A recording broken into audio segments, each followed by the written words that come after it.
sometimes, there is a monetary cost with technology, but it feels different because it's not like printing something or organizing a big in-person event. It's like, oh, if it didn't work, we'll just take it down or do it again later. Granted, the internet does tend to keep everything forever, so there is that side of it.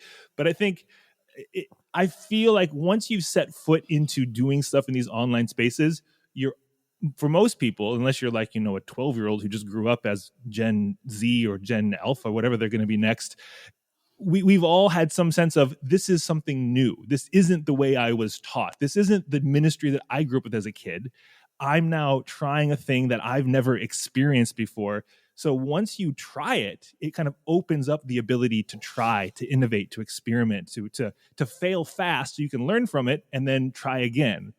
So yeah, I hope that people explore that in these digital spaces. And then I hope that design thinking approach impacts how we do all the work in our spaces, not just the digital ones as well.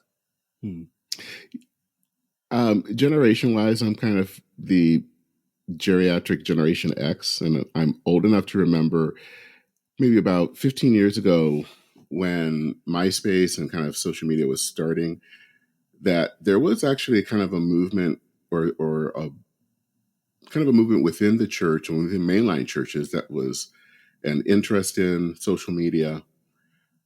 But it seems like at that point, it was more kind of like, well, there is this interesting thing. We should, of course, have a website and maybe we'll try Facebook. But it never felt like it caught on. It was kind of like it was a fad. And then I think maybe by the mid-teens, it kind of died out.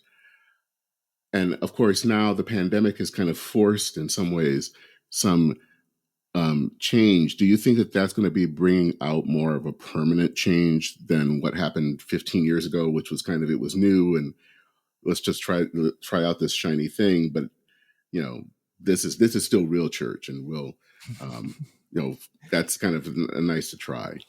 I mean, there will always be people who say that, well, it's not real church unless I'm sitting in the pew holding a hymnal, reading the King James Bible. Just like there are people who say it's not real music unless I can hear the scratches on the vinyl.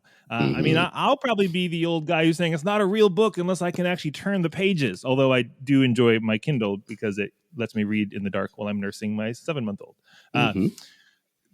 But I think a big difference is going to be the way, like you were describing, when these online platforms first emerged in so many ways, and it had a cultural tipping point, they still were used by certain demographics for certain purposes. They didn't quite come into the level where we all use, like, I think of it the way that Skype used to be a verb. I'll Skype you. We don't say that anymore. Like, when was the last time someone used Skype as a verb? Sorry, Microsoft. I know you bought them and you had this whole dream for it all.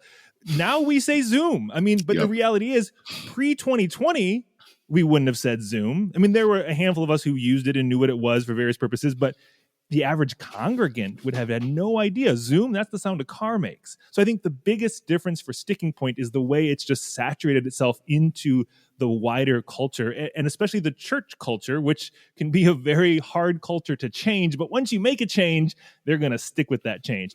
And I think just practically, I've had so many people at Riverside say, oh yeah, I never want to come to the church for a church council meeting ever again. They should all be done on Zoom, which is just a reality of letting people be in their homes rather than leave their family, drive back, drive there.